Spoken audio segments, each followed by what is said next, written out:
मगर मैं किसी शायर की फिक्र आपकी समातों के हवाले कर रहा हूँ और उसने एक दुआ की ख्वाहिश की है कि मुझे जहन्नम में डाल दे जाए, वो भी आशिक़ अली। अंसार भाई, आपने कहा दोज़ख में आशिक़ अली नहीं जाते, मगर आशिक़ अली दोज़ख में जाने की ख्वाहिश और आरज़ू कर रहा है, तमन्ना कर रहा है। बड़े खूबसूरत 4 मिसरे और अपने वक्त का गालिब असदुल्लाह गालिब गालिब की मोहब्बत में लिख रहा है। 4 मिसरे सुना रहा हूं। असदुल्लाह गालिब की मोहब्बत में लिख रहा है। गालिब लिखता है मैं खार हूं अगरचे मैं जन्नत में जा सकूं, मैं खार हूं अगरचे मैं जन्नत में जा सकूं, मुमकिन है बाद मर भी कुछ काम आ सकूं। सवाल मैं कर रहा हूं गालिब मरने के बाद क्या कमाओगे? तीसरे चौथे मिसरे में शोरा से जाहिर नहीं करना इसलिए, लेकिन मालूम है, लेकिन मजमे की तवज्जो चाहता हूं कि मुमकिन है बाद मर भी कुछ काम आ सकूं, मैं खार हूं अगरचे मैं जन्नत में जा सकूं, मुमकिन है बाद मर भी कुछ काम आ सकूं, ईंधन बना दे मुझको जहन्नम की आग का, मैं दुश्मन अली के कलेजे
गिरामी अज़ादारान मज़लूम करबला, माशाअल्लाह सुबह से आप मसायब फ़ज़ाइल लूस, अब मुझे हैरत आ रहा है 4-5 अंजुमन है माशाअल्लाह, ये लोग गए कहाँ?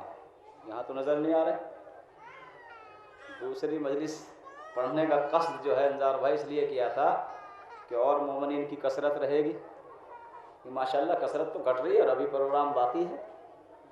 खैर वो आप देखते हैं, मैं ज़्यादा तमहीद और तनकीद करने वाला मौलवी नहीं हूँ। अंजुमन वालों का तो माशाअल्लाह ये शियार बन गया, ये आदत बन गई कि अपना सुनाने के लिए तो बड़े इशारे बयानात करते हैं और दूसरे का सुनते ही नहीं। क्या कहा जाए, वरना माशाल्लाह 4-4-5 अंजुमने हैं यहाँ पे, इमाम कहाँ गई है। चले खैर, आप ना सुने, हमारा कस्द मोमिनीन को भी सुनाना है और अहले बैत को भी सुनाना है। और आपको पसंद आए या ना आए, अहले बैत को पसंद आ जाए, आले मोहम्मद को पसंद आ जाए, कसम खुदा की मजलिस कामयाब है। असल में थोड़ा सा पैगाम पहुंचाना चाहता हूं, क्योंकि जिम्मेदारी है इमाम ज़माना की। माशाल्लाह अज़ादारी में कसरत है अंदार भाई, जुलूसों में कसरत है, शब्बेदारियों में कसरत है, गिरिया में कसरत है, मातम में कसरत है, लेकिन कसम खुदा की मार्फत कुछ कम हो रही है। आप बताइए, सुबह से जो अंजुमन यहाँ रात से लेके आया, अंजुमन वाले माशाल्लाह मातमदार हमारे मोमिनीन यहाँ तशरीफ़ लाए, किस लिए लाए? काम छोड़ा नहीं। अगर मजदूरी करते तो 400-500 तो मिलते या 200 मिलते मसलन, ठीक है। यहाँ किस लिए आए? ताकि उलूम अहले बैत सुने और उससे हिदायत ले। और यहाँ सुन के भी कोई असर ना हुआ, एहसास ना हुआ अहले बैत का, हुसैन के गम का कुछ एहसास ही नहीं हुआ। हुसैन ने कुर्बानी क्यों पेश की? दो नुकसान, दुनिया का भी आखिरत का भी, यानी ना वहां कुछ मिल सका ना यहां कुछ मिल सका। और अजीजों, वो जिंदगी बेकार है जो दुनिया में भी नाकाम, आखिरत में भी नाकाम। आले मोहम्मद इसलिए नहीं आए थे कि आपकी जिंदगी बेकार हो जाए, आप दुनिया के मामले में भी कमजोर पड़ जाए और दीन के मामलों में भी कमजोर पड़ जाए। अगर अहले बैत के गम का एहसास नहीं हुआ तो क्या फायदा शब्बेदारी से, क्या फायदा जुलूस से? मसायब होते रहते हैं, गुफ्तगू होती रहती है, मुसाफे होते रहते हैं, बातचीत होती रहती है। कसम खुदा की यहाँ जाहिरी में हम रोते हैं, आखिरत में अहले बैत रोएंगे हमें देख के। सलवात भेजे मोहम्मद वाले मोहम्मद पर। इसलिए कि हमारी आज़ादारी ये रस्म और रिवाज के तहत पर नहीं है। देखिए, दो दहशतगर्दों ने कौम को खाया है, दो वहशी जानवरों ने जो हमारी कौम में है। बुरी तो नहीं लग रही है बातें? चल मिन पढ़ दो। दो वहशी इंसानों ने कौम को इस मयार पे पहुंचा दिया कि कौम अपने मयार से नीचे आ रही है। कौन है वे दो वहशी इंसान? नाम नहीं लूंगा, इस्लाम ने करीने बताए हैं, सिफत बयान की है कुरान ने, नाम बयान नहीं किए। दो वहशी इंसानों ने, एक वो कि जो अकीदे पे जोर दे, एक वो जो अमल पे जोर दे। इन दो इंसानों ने कौम को बहुत नीचे पहुंचा दिया। एक कहता है कि अकीदा जरूरी, एक कहता है अकीदे की कोई कीमत नहीं, अमल जरूरी। अकीदा भी तन्हा काम ना आएगा, अमल भी तन्हा काम ना आएगा। आखिरत के मैदान में दोनों ले जाएंगे। अकीदा भी होना चाहिए, अकीदे के तहत अमल भी होना चाहिए। सलवात भेजे मोहम्मद वाले मोहम्मद पर। ये जो बीमारी आ रही है कौम में, ये दो ऐसी इंसान है, वो कोई भी हो। और शैतान किसी के चेहरे पर नहीं लिखा जाता, शैतान पहचाना जाता है किरदार से। और अजीजों, शैतान असल में कहते ही उसे अंजार भाई कि जहां दो चीजें जरूरी हो और ये कहा जाए एक काफी। शैतान ने भी तो यही कहा था जब अल्लाह ने कहा आदम को सजदा कर, तो शैतान ने क्या कहा? अल्लाह मैं तुझे सजदा करता हूं, तेरी जात को मानता हूं, तू कहे आदम को सजदा कर, ये नहीं मानूंगा। अल्लाह की आवाज ही नहीं, हमारी जात को भी मान, हमारी बात को भी मान। अगर हमें सजदा करता है तो आदम को भी कर। शैतान ने कहा नहीं करूंगा, का सारी इबादतें रद्द हो जाएगी। तो शैतान किसी के चेहरे पर नहीं लिखा जाता, शैतान पहचाना जाता है किरदार से। अब आया आपकी समझ में शैतान किसे कहते हैं? जहां दो चीजें जरूरी हो और वहां ये कहा जाए एक काफी। हमने तारीख में ऐसा ही मंजर देखा, नबी ने कहा दो ले लो, किसी ने कहा एक काफी। सलात पढ़ दे मोहम्मद वाले मोहम्मद पर। आपने तो आजादारों हुसैनियों, इसे आजादारी को रस्म और रिवाज बना के मत बनाओ, समझे? अकीदत के साथ, अमल के साथ, हुसैन का पहला इनकलाब करबला में फज्र से असर तक आपकी आंखों के सामने है। क्या हुसैन हर लाश उठाते थे, रोते थे, या और भी कुछ करते थे? करते थे या नहीं अज़ादार भाई? क्या करते थे? हर लाश उठाकर सजदा शुक्र करते थे, हर लाश उठा के नमाज पढ़ते थे। अल्लाह तेरा शुक्र है, तूने मेरे अकबर की कुर्बानी को कबूल कर लिया। तो हुसैन का करबला में इनकलाब खाली तन्हा इनकलाब नहीं, बाअमल इनकलाब कहा गया। और असर के बाद सैयद सज्जाद का दूसरा इनकलाब शुरू हुआ। सैयद सज्जाद कितना रोए? रोए नहीं? क्या रोए? रोए सिर्फ? मुझे बताइए, क्या रोए सिर्फ या गिरिया ही किया? कसम खुदा की ऐसा सजदा किया कि लोगों को कहना पड़ा, सज्जाद तू ज़ैनुल आबिदीन भी है, तू सैयद सज्जाद भी है। दूसरा इनकलाब सैयद सज्जाद का बाअमल, और ज़ैनब का भी इनकलाब बाअमल है। आप भूल गए वो हदीस, शायद मैंने 2 साल पढ़ी थी। इमाम हुसैन ने आखिरी वसीयतों में क्या फरमाया? या उख्ती ज़ैनब ला तंसे फी सलातिल लैल, मेरी बहन ज़ैनब मुझे नमाज शब में फरामोश मत करना। क्यों? मौला नहीं जानते थे मेरी बहन बाजारों में खड़ी रहेगी? रोइए ना, अभी सुनिए, कुछ रोइए, बाद में इंशाल्लाह मसाइब पढ़ूंगा मैं। क्या मौला हुसैन नहीं जानते थे मेरी बहन नाकों पे सवार रहेगी, दरबारों में खड़ी रहेगी? मासूम बहन से वसीयत कर रहा है, मेरी बहन मुझे नमाज शब में फरामोश न करना। अब कोई अपने दिल में ये तसव्वुर कर सकता है कि ज़ैनब की कोई नमाज कज़ा हुई? जिसके लिए मासूम सुन्नत की नमाज की वसीयत करे, तो क्या वो ऐसा हो सकता है कि सुन्नत पढ़े वाजिब को छोड़े? तो आज़ादारों, अगर मजलिस करते हो, अगर जुलूस निकालते हो, अगर शब्बेदारी करते हो, तो कसम खुदा के मस्जिदों को भी रौनक दिया करो, सजदों को भी रौनक दिया करो। कसम खुदा की अगर कौम में ये अमल आ जाए तो ये कौम दुनिया में सब पे भारी है। सलावत भेजे मोहम्मद वाले मोहम्मद पर। और मेरे जैसे मौलवी की मैं हर जगह पढ़ता हूँ, ये तो मुख्तसर सा मजमा है, मैं हर जगह पढ़ के आ रहा हूँ ये बात ही। कसम खुदा की अगर ये शिया, ये तमीज़, ये शऊर पैदा हो जाए तो ये हमारे 2.25 महीने फ़कत रोने से मखसूस ना हो, बल्कि इबादत से मखसूस हो जाए। का ये शिया रोते भी हैं, नमाज भी पढ़ते हैं। सलवात भेजे मोहम्मद वाले मोहम्मद। तो ये आज़ादारी रस्म और रिवाज पर नहीं, हुसैन ने बहुत बड़ी कुर्बानी दी है। हुसैन ने बहुत बड़ी कुर्बानी दी है।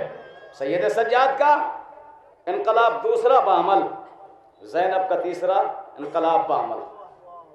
कसम खुदा की कोई समझ सकता है सैयद सज्जाद के किरदार को? मुझे वो नहीं पढ़ना, इंशाल्लाह आयत पर मैं गुफ्तगू करूंगा। और देखिए, कसम खुदा की दुनिया का अगर कोई इंसान रिज़्क़ तकसीम करे, ग़िज़ा तकसीम करे, तो ये कानून है, ये तकाज़ा है तकसीम करने वाले का कि पहले उसके सामने गुर्बत का एहसास किया जाए, पहले उसके सामने भूख का एहसास किया जाए। तो बच्चों कीजिएगा माशाल्लाह, अगर दुनिया का कोई इंसान रिज़्क़ तकसीम करे तो पहले गुर्बत दिखानी पड़ेगी, पहले भूख दिखानी पड़ेगी, तभी तो खाना मिलेगा ना। अगर भूख का एहसास नहीं हुआ, अगर आपके चेहरे पे भूख के तेवर नमूदार नहीं है, तो आपको कोई खाना ही नहीं देगा। हुसैन उस सखी का नाम है। हुसैन पहले गरीबी का एहसास नहीं कराता, भूख का एहसास नहीं कराता। अगर हुसैन का लंगर है, चाहे पेट भर के आओ, चाहे भूखे आओ, सबको मिलेगा। सलाम भेजा मोहम्मद वाले मोहम्मद और फरमाया आपने। और दूसरा, अगर कोई दुनिया का इंसान इल्म तकसीम करता है, कोई उस्ताद अगर बच्चों को पढ़ाता है, तो बताइए पहले बच्चा अपनी जहालत का इकरार करता है उस्ताद के सामने? नहीं। अगर कोई बच्चा पढ़ा लिखा हो पहले से, तो उसे उस्ताद देगा तालीम? नहीं देगा ना। पहले शागिर्द, पहले बच्चा अपनी जहालत का इकरार करता है, उसके बाद उस्ताद इल्म देता है। लेकिन ये आले मोहम्मद के दर का शरफ है, यहाँ जहालत का इकरार करने के लिए नहीं, शर्त यह है कि फर्श अज़ा पे आके बैठ जाओ। अगर पढ़ा लिखा है तो उसके इल्म में इजाफा होगा, अगर जाहिल है तो कसम खुदा की उसको भी बगैर आजमाइश के इल्म मिलेगा। सलवात भेजे मोहम्मद वाले मोहम्मद, ये आले मोहम्मद का फैज़ है। कुरान मजीद की मैंने मशहूर मारूफ आयत आपकी खिदमत में पढ़ी, जिस पे आपने बहुत सारी मजलिस सुनी हो। क़िबला इधर आ जाइए, एक और सलावत भेजे मोहम्मद वाले मोहम्मद, बाबा सलावत भेजे मोहम्मद वाले मोहम्मद। मैं इंशाल्लाह आपको ज़्यादा थकाऊंगा नहीं, काफ़ी आपने शौरा कराम को सुना है, समझे, इसलिए मैं पैगाम देना। बहुत आयत सुनी आपने, इन्नमा युरिदुल्लाहु लियुज़हिबअनकुम अर्रिज्सा, हैं, इन्नमा हिसार है, समझे, कि बेशक अल्लाह क्या इरादा है, ए अहले बैत, अल्लाह ने तुम्हें रिज़्क़ से दूर रखा। नहीं, ये नहीं है तर्जुमा। अहले बैत, हमने रिज़्क़ को तुमसे दूर रखा। समझो कीजिएगा, अहले बैत को नहीं, रिज़्क़ को। तो ये तो तय हो गया, अगर कोई नजीस है तो अहले बैत के करीब नहीं जा सकेगा। मैं यार दूंगा आपको। अल्लाह कह रहा है कि अहले बैत, हमने हर रिज़्क़ को तुमसे दूर रखा। तो अब हमें नहीं मालूम कौन अहले बैत के करीब है, कौन अहले बैत के नजदीक। कुरान ने मयार दे दिया, जो जितना नजीस वो इतना दूर, जो जितना पाक वो इतना करीब। अब देखते चले जाओ कौन पाक है कौन नजीस। सलवात पढ़े मोहम्मद वाले मोहम्मद, और सलवात भेजे मोहम्मद वाले मोहम्मद पर। कुरान ने ये दकीक बातें हैं, आम बातें नहीं, समझे क्या। जो जितना दूर वो इतना नजीस, जो जितना करीब वो इतना पाक। कुरान की आयत है, ला यमस्सुहु इल्लल मुतahharun, है ना, कि इस कुरान को कोई छू नहीं सकता इल्ला के जो पाक हो, जो मुतahhar हो। ये किस कुरान के लिए हुक्म? कुरान सामित के लिए। तो जब कुरान का कुरान सामित के लिए हुक्म है, कोई नजीस इसको छू नहीं सकता, तो मुझे बताइए क्या कोई नजीस कुरान नातिक के अलम को छू सकता है? कुरान नातिक के ताजिए को छू सकता है? सलवात भेजे मोहम्मद वाले मोहम्मद। इसलिए कि जब कुरान सामित को नहीं छू सकता, कुरान सामित को नहीं छू सकता, कुरान का हुक्म है, तो कुरान नातिक को कैसे छू सकता है? इसलिए अपने जवानों से मैं गुजारिश करता हूँ, जब ताबूत उठाओ, जब अलम उठाओ, जब शबी को ज़ियारत करो, तो कम से कम तहरत, कम से कम पाक हो लिया करो। इसलिए कि आले मोहम्मद इस्मत पे फायज है।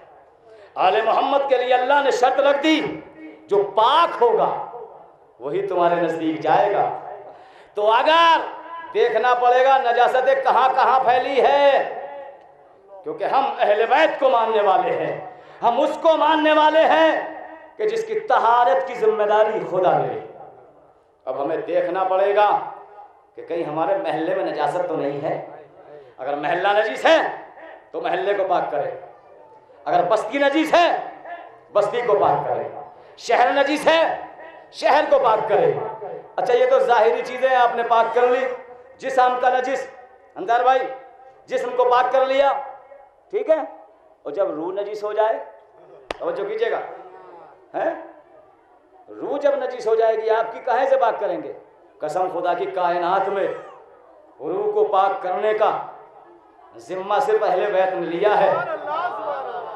अगर रूह को पाक करना है तो अहले बैत की मोहब्बत दिल में बसा लो, और ये अहद कर लो कि आज के बाद रूह नजीस नहीं होगी। क्योंकि अगर एक मर्तबा नजीस हो गई, अहले बैत अपनी मोहब्बत से पाक कर देंगे। मौला फरमाते हैं, जो बार बार तौबा करता है अल्लाह उसकी तौबा को कबूल नहीं करता। अगर आपको जिस्म पाक करना है अहले बैत की मोहब्बत से, तो कसम खुदा की दावत तो बहुत करते हैं हम कि हमारे दिल में आले मोहम्मद की मोहब्बत। लेकिन ज़रा सोचो, आले मोहम्मद नजिस कल्ब में नहीं आ सकते, अहले बैत नजिस जिस्म में नहीं आ सकते। कसम खुदा की हमारी कौम का मयार है, हमारी कौम का एक मयार है। इसलिए कि जैसे रहबर हमारे हैं, कुरान ने इन्नमा के जरिए हिसार किया, नबी ने चादर के जरिए हिसार किया। जो कीजिएगा, इन्नमा हस का सिगा है, इन्नमा के जरिए, जो माशाल्लाह थोड़े से पढ़े लिखे हैं, मैं नहीं कह रहा अपना अल्हम्दुलिल्लाह नौज़ुबिल्लाह जाहिल है, आप भी सुनते हैं, लेकिन अगर थोड़े से पढ़ लिख के हैं तो दकीक बात समझ जाएंगे। अल्लाह ने इन्नमा के जरिए हिसार किया, नबी ने इन्नमा में लाने के बाद चादर से हिसार किया, कई चादर के नीचे। लेकिन आज एक बड़ा मसला है, हदीस किसा पढ़ी जाए या दुआए कुमैल पढ़ी जाए। बस 2 जुमलों में बात खत्म कर रहा हूं। जब अल्लाह ने अहले बैत से गुफ्तगू की तो हदीस किसा बनी, जब आले मोहम्मद ने अल्लाह से गुफ्तगू की तो दुआए कुमैल बनी। सलावत बोले मोहम्मद वाले मोहम्मद पर, सलावत भेजे मोहम्मद वाले मोहम्मद पर। किया आपने तो नबी ने हिसार किया चादर का, चादर के नीचे जो आएगा वो पाक होगा, और वो इतना पाक होगा कि कयामत तक नजासत उसके करीब ना आ सके। अली कैसा होना चाहिए? गए मौला कायनात की खिदमत में कुछ शिया इकट्ठे होकर कहा, मौला हम आपके शिया है। मौला अली ने चेहरों पे देखा, देख के क्या फरमाया, मन अय्युकुम इब्राहिम, तुम में इब्राहिम कौन? इसलिए कि मेरा सबसे पहला शिया तो इब्राहिम है। नहीं तवज्जो किया। मौला ने क्या कहा, जब वादा किया शियाओं ने कि हम आपके शिया, अय्युकुम इब्राहिम, तुम में इब्राहिम कौन है? तो अजीजों, ये मयार नहीं, बहुत सारे इंसान ऐसे हैं जो नजिस दावा करते हैं अली से करीब होने का, और ये भी कोई मयार नहीं कि बहुत दूर, वो अली का चाहने वाला नहीं, बहुत दूर रह के अगर पाक हो तो अली इतना करीब बुला लेंगे, और अगर करीब रह के नजीस हो तो कसम खुदा की अली तुम्हें करीब ना आने देंगे। सलावत भेजे मोहम्मद वाले मोहम्मद। कौन है तुम में इब्राहिम? है किसी में ताकत इब्राहिम बनने की? वाला ने फरमाया, अय्युकुम इब्राहिम, कौन है तुम में इब्राहिम? हमारा सबसे पहला शिया तो इब्राहिम है। अली के किरदार को लाखों सलाम। अली के चाहने वाले कैसे होने चाहिए बताऊं आपको, बहुत मशहूर मारूफ वाक़या है, मौज़ात अली में मिल जाएगा जी। झूठी खबर नबी की बीमारी की यूनान पहुंची, यूनान जो हिकमतों का शहर है, और यूनान का एक हकीम ये खबर सुन के मदीने की तरफ रवाना हुआ। जैसे ही मदीने में पहुंचा, एक साहब खड़े हुए थे, कहता तुम मदीने के रहने वाले हो? कहा नबी की बीमारी की खबर यूनान में गई थी कि नऊज़ुबिल्लाह नबी के दिमाग पे बुखार का असर हो गया। ताज्जुब यही है कि झूठी खबर यूनान तक पहुंच जाए और गदीर खुम की खबर। सुनिए, महसूद हो गए इंशाअल्लाह, फज़ल आपको सुनाऊंगा, थोड़ी सी तबलीग मेरा मिजाज है। एक मरतबा कहता क्यों आए हो? का नबी की बीमारी की खबर पहुंची थी यूनान में, नबी का इलाज करने की गरज से आया। वो जनाब फरमाते नबी तो दुनिया से रुखसत हो गए, का चले गए, इंतकाल फरमा गए। कहा का अच्छा कोई यहूदी कहता है, यूनानी का कोई नबी का जानशीन है? अब जैसी जानशीन की बात आई, दावा तो बहुत करते थे ये, लेकिन यूनानी के सामने नहीं कहा। क्यों नहीं कहा? क्योंकि जानता था यूनानी है, पढ़ा लिखा है, कहीं ज़बूर से सवाल कर लिया, कहीं इंजील से सवाल कर लिया, कहीं तौरात से सवाल कर लिया, तो मैं जवाब कैसे दूंगा? इन किताबों का जवाब तो वही दे सकता है ना जिसने रसूल के हाथों पर दलील पेश कर दी। हम जानते हैं तौरात के बारे में। कहा नहीं मैं नहीं, मदीने में रहता है अली का एक भाई जो अली का जानशीन है। सुनिए महसूस होंगे, यूनानी हकीम कहते चलो अच्छा मुझे छोड़ के आओ। पहुंचा महल बनी हाशिम में, दखुल बाब किया, मौला कायनात निकल के आए। कहता है क्यों आए हो? कहा आप कौन? कब नबी का जानशीन। का नबी की बीमारी की खबर पहुंची थी यूनान में, नबी का इलाज करने की गरज से आया। का तुम्हारे पास क्या दवाई है? का दवाई मेरे पास ये है सरकार, और इसका ये असर है, अगर ये दवाई सही सलामत इंसान खा ले तो 1 मिनट में पागल हो जाता है, और अगर कोई मजनून खा ले तो 1 मिनट में सही हो जाता है।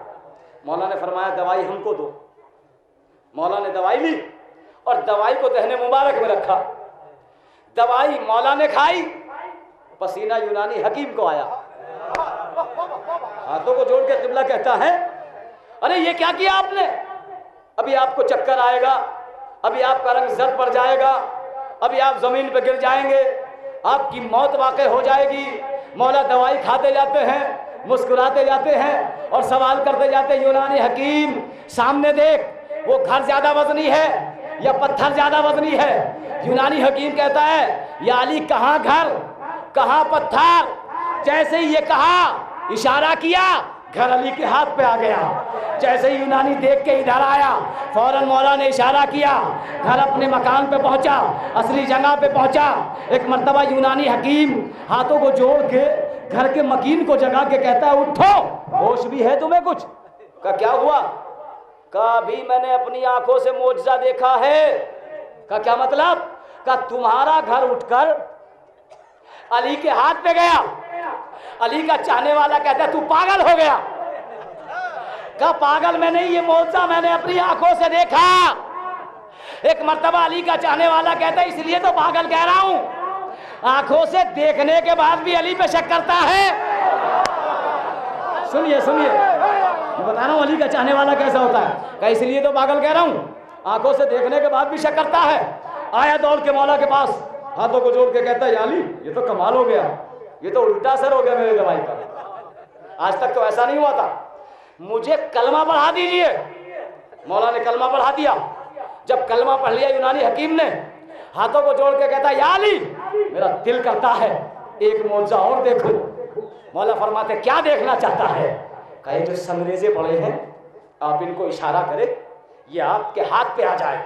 मौला फरमाते, यूनानी हकीम ये तो छोटा सा काम है, ये तो अगर बिलाल इशारा करे, कंबर इशारा करे, सलमान इशारा करे तो आ जाए।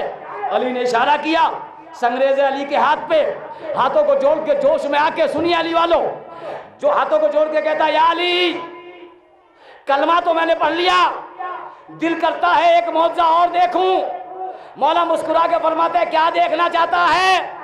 कहा मौला जो शजर खड़ा है वो आपके हाथ पे आ जाए।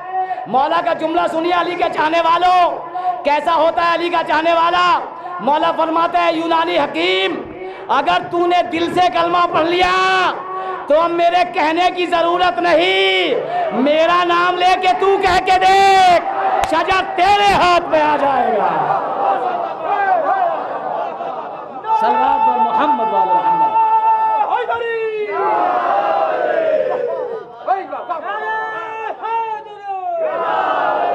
मेरे कहने की जरूरत नहीं,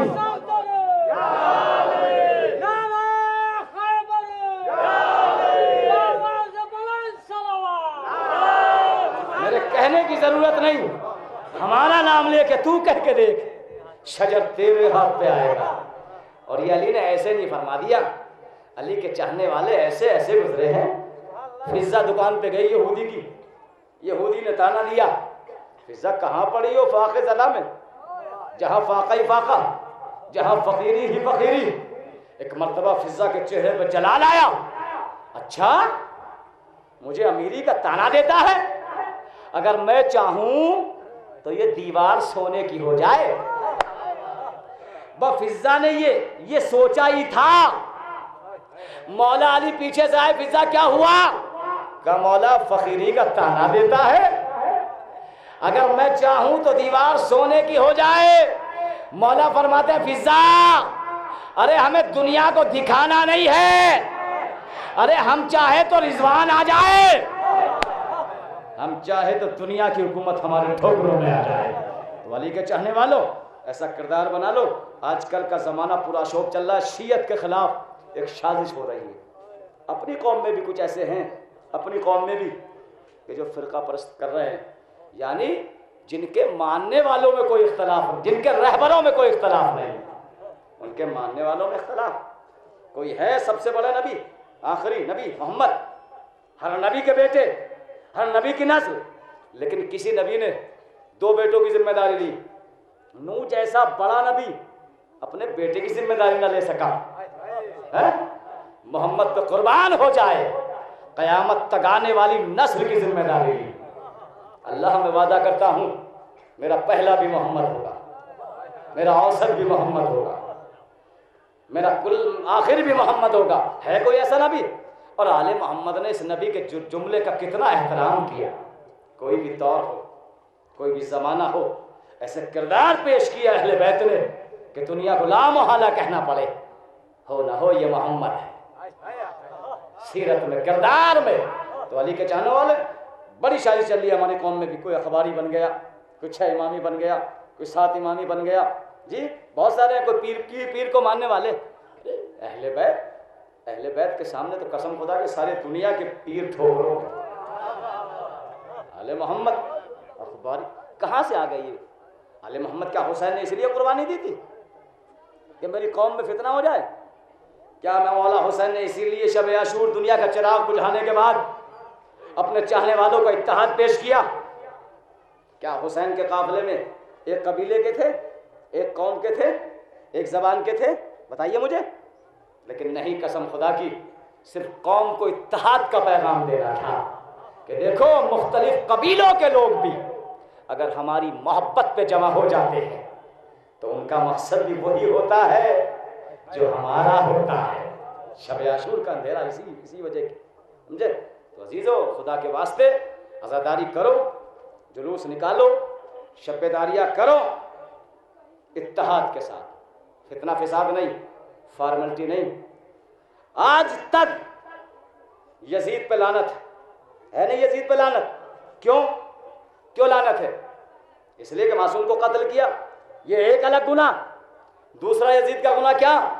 शरीयत में चेंजिंग की, नमाज को हल्का समझा, शरीयत को हल्का समझा, नबी को हल्का समझा, वही को हल्का समझा, काबे की अजमत को पामाल किया।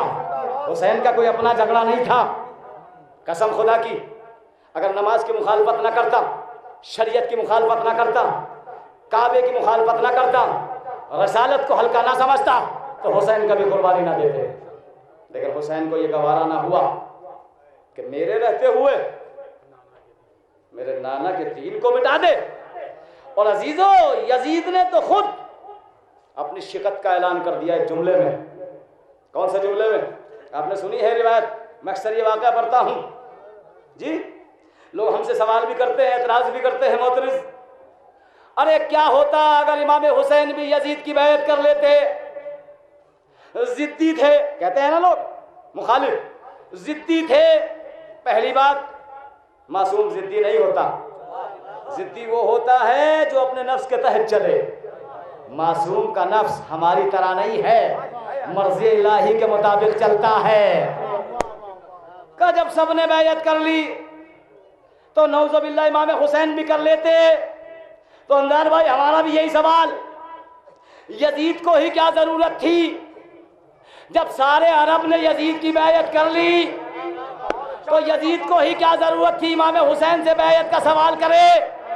यजीद का बैयत का सवाल करना इस बात की दलील है, यजीद बैयत का सवाल करके खुद अजमत हुसैन को बता रहा था। एक तरफ सारी दुनिया, एक तरफ अकेला हुसैन। तवज्जो तवज्जो तवज्जो, सलात पढ़े मोहम्मद वाले मोहम्मद पर।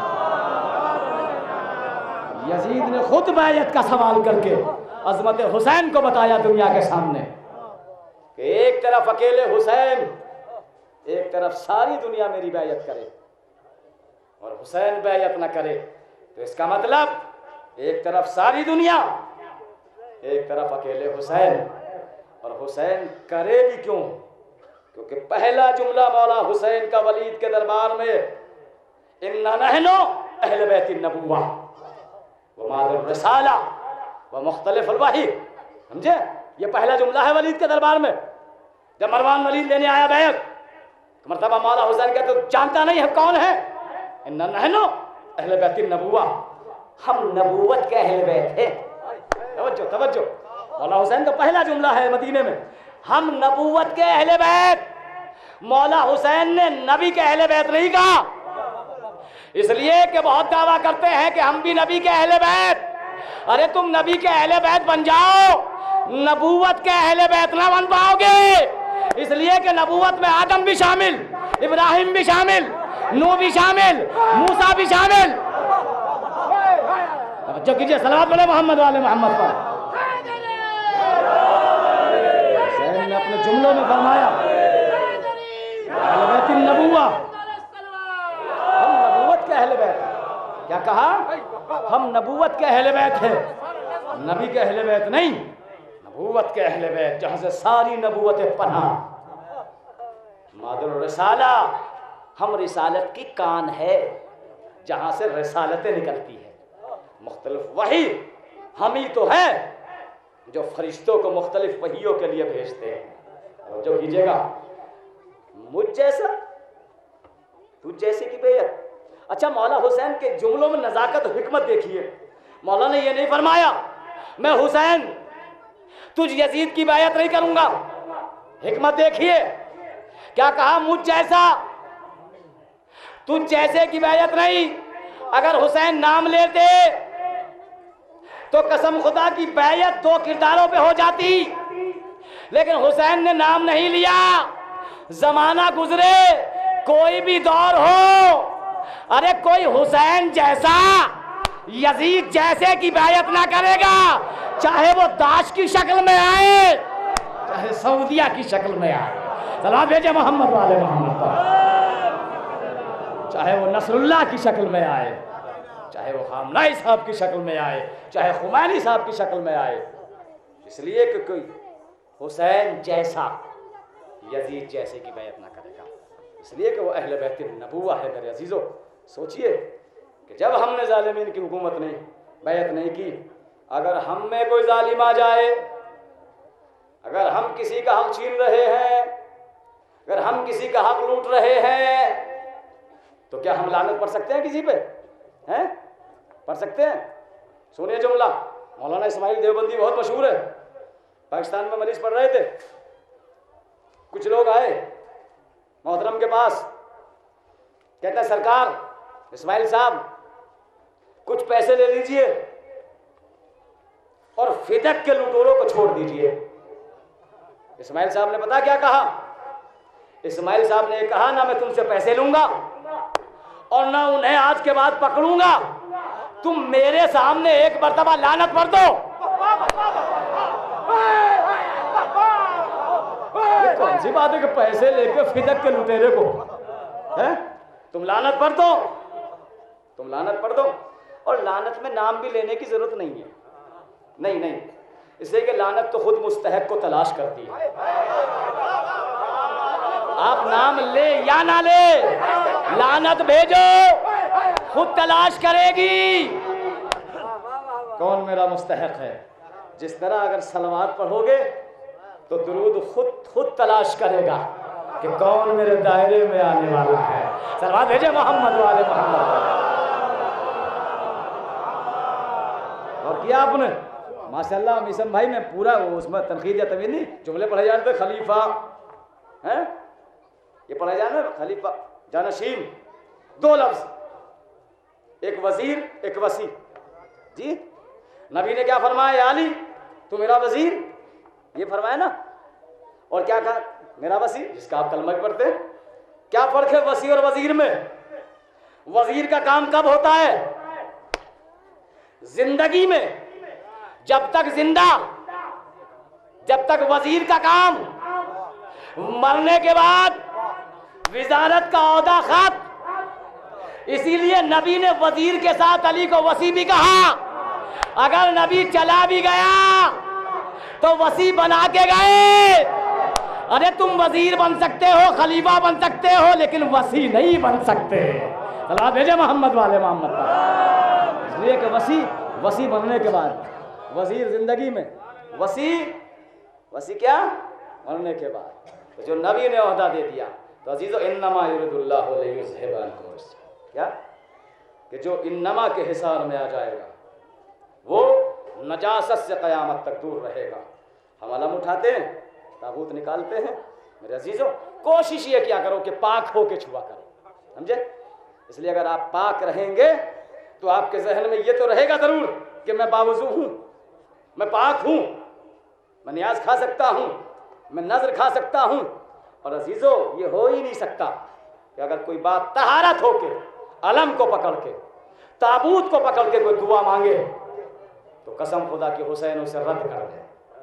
इसलिए गाजी अब्बास हाथ कटने के बाद भी बाबुल हवाइज है, और गाजी अब्बास तो बहुत बड़े बाबुल हवाइज है।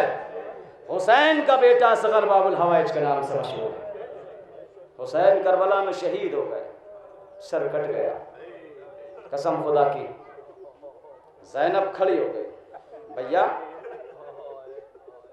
तेरी शहादत तो हो गई, तेरे मिशन को मैं मिटने ना दूंगी। मुझे किसी तारीख में नहीं मिला 9-10 मुहर्रम तक हुसैन का बेटा गश पे गश, इफाका हुआ गश आ गया। आपने सुनी रिवायतें, इफाका हुआ गश आ गया। मुझे किसी तारीख में दिखाए 11 मुहर्रम के बाद हुसैन के बेटे सज्जाद को कहीं गश आया हो, कहीं सज्जाद बेहोश होकर गिरा हो, ताजियाना लगा हो, कहीं गिरा। इसलिए कि सज्जाद जानते हैं अब अगर मैं गिर गया तो इस्लाम गिर जाएगा, अगर मैं बेहोश हो गया तो शरीयत मिट जाएगी। इसलिए चाहे जितने ताजियाने मारो, चाहे जितने कोड़े मारो, चाहे जितने हथकड़ियां डालो, गले में हथकड़ियां, गले में तौक, हाथों में हथकड़ियां तो पहन ली, लेकिन इस्लाम को कयामत तक आजाद कर दिया। इस्लाम को आजाद किया, हथकड़ियां पहन के अपने कातिल को कयामत तक के लिए लानती बना दिया। यह है अहले बैत का मौज़ा। हाँ मेरे अजीजों, सुबह से आप मसायब सुन रहे हैं, किस किस के मसायब आपको सुनाऊं। हुसैन गरीब का लुटा हुआ काफिला 11 मुहर्रम को मख्तल से होता हुआ कूफे की मंजिल पर पहुंचा। जैसे ही कूफा आया, ज़ैनब के चलते कदम रुक गए। इधर ज़ैनब रुकी, इधर हुसैन का सर लो के नेज़ा पे रोने लगा। ज़ैनब नेज़े के करीब गई, भैया रोते क्यों? मुझे तुम्हारा रोना अच्छा नहीं लगता। तेरी ज़ैनब रोने के लिए है? का ज़ैनब कदम क्यों रुक गए? का भैया नहीं मालूम आपको, कूफे की तो मैं शहजादी हुआ करती थी, वही तो कूफा आ रहा है। का ज़ैनब चली जा। का भैया किस दिल से जाऊं, सर पर हिदा नहीं। अभी ज़ैनब यही सोच रही थी, एक कटे हुए सर से आवाज आई, अस्सलाम अलैकुम या बिन्त रसूलिल्लाह। अब जो ज़ैनब ने देखा कि आलम गुरबत में कौन सलाम करता है, तो ज़ैनब की नजर मुस्लिम के कटे हुए सर पे पड़ गई। सर मुस्लिम से आवाज आई, आ मेरी शहजादी, तेरा भैया इस्तकबाल में आ गया। जैसे ज़ैनब की नजर सर मुस्लिम पे पड़ी, भाई को देख के बहन रोने लगी। भैया तेरे शहर में आके लुट गई, भैया तेरी बहन बेरिदा हो गई। इधर सर मुस्लिम रोता है, इधर ज़ैनब रोती है। इब्न का सिपाहियों का हुक्म आया, ये रोने का मकाम नहीं। हाँ मेरे अजीजों, मुझे बताऊं आपको, ज़ैनब के हाथ पसे गर्दन बंधे, आपने सुनी है रिवायत? क्यों बंधे? 11 मुहर्रम को बंध गए थे हाथ पसे गर्दन। क्यों बंधे? इसलिए कि शाम गरीबा में जालिमों ने ज़ैनब का मंजर देखा। ज़ैनब हाथों को खाक पे मारती थी, एक हाथ से अपने हाथ पे या हुसैन लिखती थी, सीने पे मातम करती थी। 11 मुहर्रम को शिमर ने ऊंट पर बिठा दिया, वहां भी ज़ैनब भाई के सर को देखती थी, सीने पे हाथ मारती थी, या हुसैन कहती थी। जैसे ही शिमर ने ज़ैनब की कैफियत को देखा, शिमर के दिल में ख्याल आया, अरे अगर यही मातम ज़ैनब बाजारों में करती रही तो ज़ैनब के मातम से इनकलाब आ जाएगा। हुक्म दिया कि ज़ैनब के हाथ पसे गर्दन बांध दिए जाए। जब ज़ैनब के हाथ पसे गर्दन बंध गए, ज़ैनब फरियाद करती थी, भैया माफ कर दे, तेरा मातम नहीं कर सकती। जज़ाकल्लाह जज़ाकल्लाह। अभी मेराज होगी मसायब की। हाँ मेरे अजीजों, कूफे की मंजिल को मैंने छोड़ दिया, तारीख में मसायब बहुत है। मौला आपको कोई गम न दे सिवाय गम हुसैन के। हुसैन का बेटा जख्मी होकर शाम के बाजार में पहुंचा। हुजूम इस कदर कि सैयद सज्जाद को चलने की जगह नहीं मिलती, लोग नए नए कपड़े पहने हुए, ढोल तमाशे बज रहे हैं, तफरी हो रही है, लोग मुस्कुरा रहे हैं। मैं इसलिए अपने जवानों को हिदायत करता हूँ, जब जुलूस निकला करे, जब अलम बरामद हुआ करे, जब शब्बेदारियाँ हुआ करे, मुस्कुराया मत करो, हंसा मत करो। आले मोहम्मद का शाम के बाजार में जुलूस निकाला जा रहा था, लोग मुस्कुरा रहे थे, लोग तफरी कर रहे थे। अगर हम ऐसा करेंगे तो कसम खुदा की सज्जाद को शाम का बाजार याद आ जाएगा, सज्जाद को कूफे का दरबार याद आ जाएगा। हुसैन का गरीब सज्जाद शाम के बाजार में पहुंचा। शाम का बाजार खचाखच भरा हुआ। सैयद सज्जाद को चलने की जगह नहीं मिलती। शिमर के पास कुछ शाम की औरतें आई, कहते शिमर ये किसका काफिला है? कहा ये बागियों का काफिला है। कहा ये बता, ये जो बीबियां जिनके बाल उनके चेहरों पर पड़े हुए हैं, ये कौन है? कहा ये बागी की बहनें। कसम खुदा की, दिल पे हाथ रखिएगा, अगर आपकी माँ बहनें बेपर्दा हो, मिसाल के तौर पे आप चले जाएंगे बेपर्दा अपनी माँ बहनों को लेकर, कहीं बाजार में जाके कोई ऐलान कर दे बिनते फला बिनते, बर्दाश्त करेंगे? ओए हाय, सैयद सज्जाद को ये जुमला खा गया। हाज़ी ज़ैनब बिनते अली, हाज़ी उम्मे कुलसूम बिनते अली। अरे ऐसे तारुफ करा जा रहा है। शाम की औरतें आई, शम्स से पूछ के ये बागी की बहन है, ये अब्बास की बहन है, ये हुसैन की बहन है। हाथों में पत्थर उठाए, हाथों में पत्थर उठाए।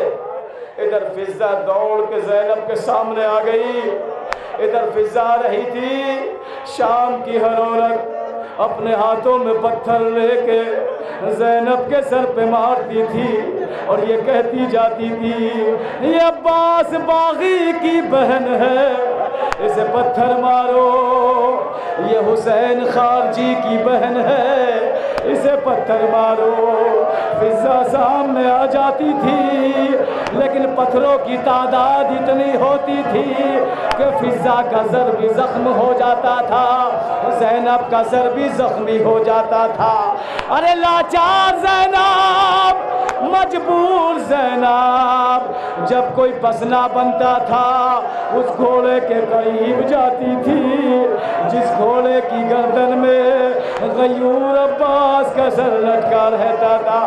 अब्बास के सर से अपने सर को मस करके कहती थी ऐ गैरतदार वाले भाई, आंखों को खोल, मेरे जख्मी सर को देख, तेरे भरोसे पे मदीने से आई थी।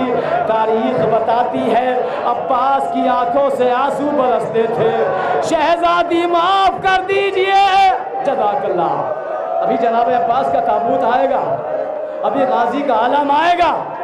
हाँ मेरे अजीजों, मैं जुमला पढ़ूंगा मौला अब्बास की गाजी की शहादत का, और ताबूत आपकी खिदमत में आ जाएगा। जुलजना भी आएगा अजीजों, वो जुलजना कि जो हुसैन के आखिरी सवारी। रिवायत पढ़ी मैंने सोगनामा आले मोहम्मद में। शब आशूर जब आदि गुजर चुकी, हुसैन दर खेमा पे आए। एक मरतबा बेज़बानी ने अपनी ज़बान में गुफ्तगू की, इमाम समझ गए क्या कहना चाहता है। का मौला अभी मैं खेमे पे सोया हुआ था, एक बीवी के रोने की आवाज़ मेरे कानों में आई।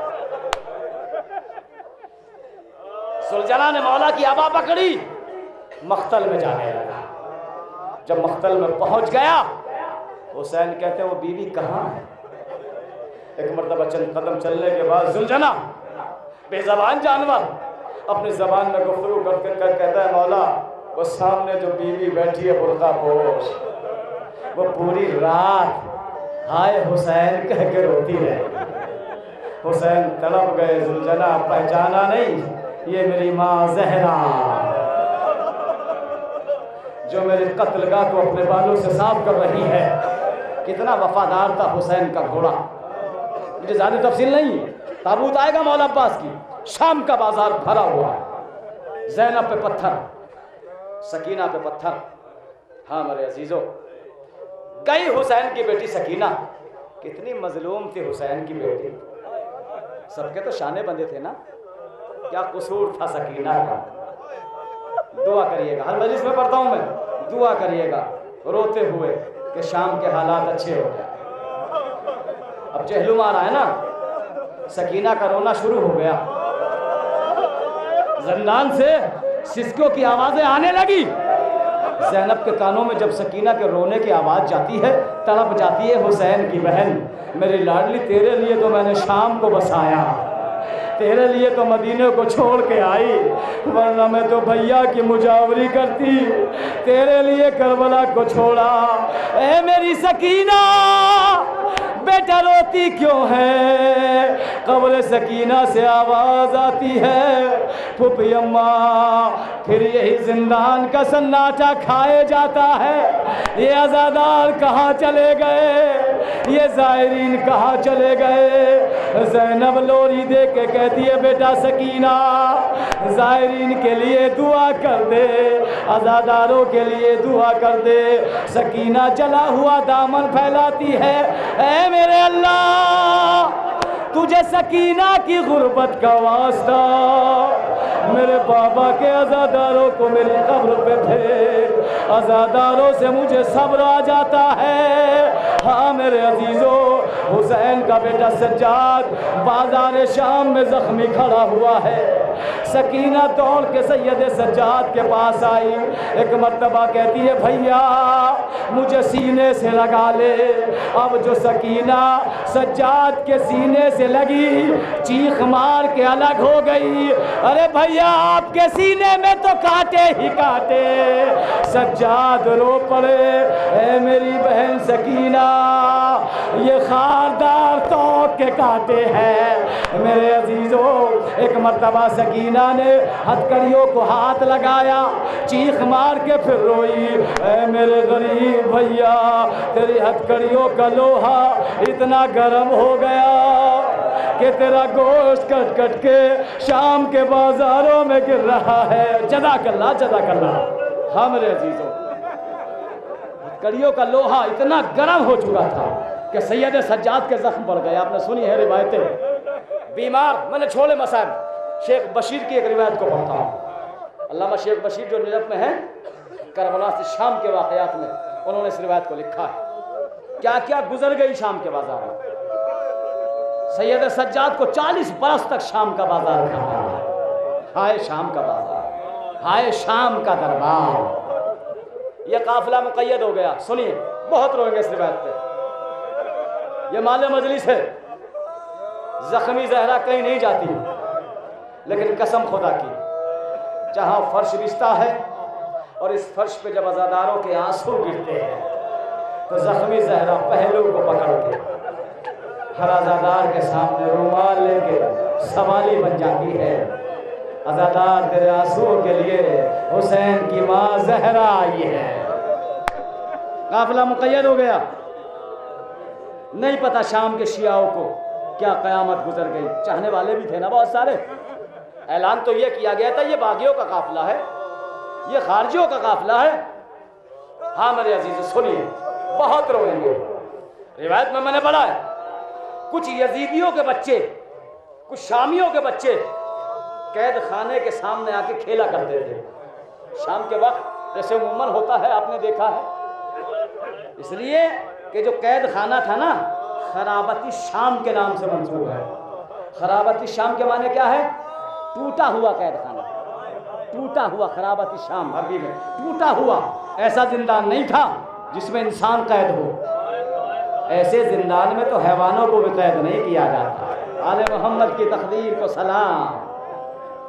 यजीदी बच्चे आके जिंदान शाम के सामने खेला करते थे। सकीना दर जिंदान पे खड़ी हुई, बड़ी हसरत से सारे बच्चों को देखा करती, दिल में ख्याल करती थी मेरा भी चचा था, मेरा भी भैया अकबर नाज उठाने वाला, मेरी भी फूफी के बच्चे ओनो मोहम्मद।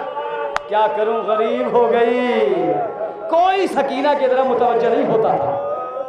एक रोज एक बच्ची उन बच्चों में खेलने के लिए आई, शाम की बच्ची। खेलते खेलते उस बच्ची की, शामी बच्ची की नजर सकीना पे पड़ गई। क्या देखा, एक मजलूम सी बच्ची, एक भूखी प्यासी बच्ची तेरे जिंदान पे ऐसे मुंह निकाल के जैसे आपने देखा कैदी निकालते हैं। हमें बड़ी हसरत से देख रहे। शामी बच्ची की नजर पड़ी, दौड़ के जिंदान के करीब पहुंची, कहती मनंती कौन है तू? मनंती कौन है तू? कहां से रिश्ता है तेरा? कहां से ताल्लुक है? तू बड़ी गरीब है। तूने क्या खता की थी? तूने क्या गुनाह किया था जो तेरी चादर भी लूट ली गई, तेरे तमाचे भी लगे, तेरे कान जख्मी क्यों? का जालिम गोशवारे ले गया। अच्छा बता तू कौन है? सुनिए बस चंद जुमले, बता तू कौन है? सकीना कहती है अना गरीब बिन्तिल गरीब, अना मजलूम बिन्तिल मजलूम, अना अत्शार बिन्तिल अत्शार। अरे मैं गरीब की बेटी गरीब हूँ, एक मजलूम की बेटी मजलूम, एक प्यासे की बेटी प्यासी हूँ। अजीजों एक मर्तबा जैसी शामी बच्ची ने सकीना की गुर्बत को देखा, कहा बच्ची मुझे ऐसा लगता है बहुत दिन हो गए तुझे पानी नहीं मिला, तुझे ग़िज़ा नहीं मिली। सकीना को छोड़ा, दौड़ के घर गई। हस्बे दस्तूर की तरह वालिदैन ने दस्तरखान बिछाया। जब ग़िज़ा लग गई, वालिदैन हुजरे में गए, बेटी खाना खा लो। बेटी कहती है बाबा जब से गरीब को देखा भूख नहीं लगती। माँ कहती है बेटी खाना खा ले। अम्मा जब से प्यासी को देखा प्यास नहीं लगती। माँ बाप ने बड़ी कोशिश की, बेटी ने न खाना खाया न पानी पिया। अजीज़ों रात का एक हिस्सा गुजरा, वालिदैन सो गए, सोने लगे। अजीज़ों एक मर्तबा जैसी रात का एक हिस्सा गुजरा, शामी बच्ची उठी, थोड़ी सी ग़िज़ा ली, रुमाल में बांधा, कूजे में पानी लिया, सर पे रख के आहिस्ता से दरवाज़ा खोला। जैसे ही दरवाज़ा खुला बाप की आँख खुल गई। आगे आगे बेटी है, पीछे पीछे बाप है। बाप के दिल में ख्याल आया रात के सन्नाटे में ये मेरी बेटी किसके लिए ग़िज़ा लेके जा रही है, किसके लिए पानी लेके जा रही है। शाम का बाजार पार हुआ, बाबू साद का मैदान पार हुआ, जिंदान शाम के करीब पहुंची। बाप पहले ही रुक गया, फासले से देख रहा है। मेरे अजीज़ों एक मर्तबा जिंदान पे जाने के बाद दस्तक दे के कहती है ए गरीब बच्ची कहाँ है? तेरे लिए ग़िज़ा लेके आ गई, तेरे लिए पानी लेके आ गई। जिंदान से कोई आवाज़ ना आई। दरोगा जिंदान आवाज़ सुन के करीब आया। एक मर्तबा कहती है दरोगा जिंदान अरे ये तेरा करम होगा, चंद लम्हे के लिए जिंदान के दरवाजे को खोल दे। जिंदान का दरोगा कहता है शामी बच्ची तू दाखिल क्यों होना चाहती है, तेरी क्या गरज है? कहा मैंने कल देखा है यहाँ एक गरीब बच्ची रहती, यहाँ एक बहुत भूखी बच्ची है, बहुत प्यासी बच्ची है, उसके लिए ग़िज़ा लेके आई हूँ। दरोगा जिंदान ने जिंदान को खोला।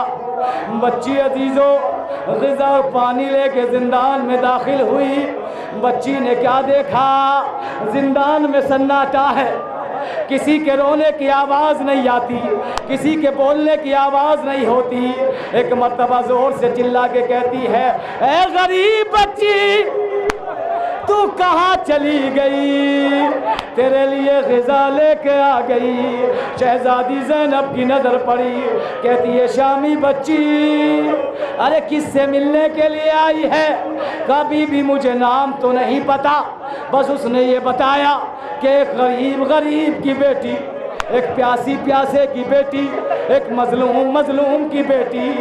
अजीज़ो शहज़ादी ज़ैनब कहती है शामी बच्ची अगर तू उसको देखेगी तो क्या पहचान पाएगी? एक मर्तबा शामी बच्ची कहती है मैंने चंद लम्हे के लिए उसे देखा है।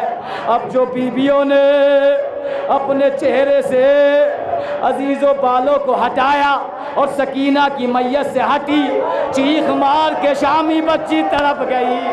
ए बीवियों अरे यही तो वो बच्ची थी जो दर जिंदान पे खड़ी रहती थी, फरियाद करने लगी, ऐ गरीब बच्ची मैं तेरे लिए ग़िज़ा लेके आ गई, मैं तेरे लिए पानी लेके आ गई। ज़ैनब तड़प गई, ऐ सकीना शाम की बच्ची आ गई। वह मैंने मजलिस को ख़त्म कर दिया। अभी अजीज़ों अब्बास का ताबूत आपकी खिदमत में आ रहा है। बड़ा नाज था ज़ैनब को अब्बास पे लुटा हुआ काफिला जब करबला पहुंचा रिहा होके, जब सारे बीवियों ने अपने वारिसों का मातम कर लिया। ज़ैनब अजीज़ों एक जुमला ज़ैनब सैयद सज्जाद के करीब जाके कहती है, बेटा सज्जाद सबकी कब्रें तो बन गई, मेरे गाजी अब्बास की कब्र कहाँ है? सैयद सज्जाद सारी बीवियों को लेके नहरे फुरात पे पहुँचे, रो के कहते हैं चची फूफी अम्मा यही मेरे गरीब चचा अब्बास की कब्र है, मौला आपको अब्बास की कब्र की ज़ियारत कराए। सैयद सज्जाद रो के कहते हैं फूफी अम्मा यही मेरे गरीब चचा की कब्र है। ज़ैनब ने सैयद सज्जाद के चेहरे की तरफ देखा और फरमाया, बेटा तू वक्त का इमाम है, तुझे सहव हो नहीं सकता, तुझे भूल हो नहीं सकता।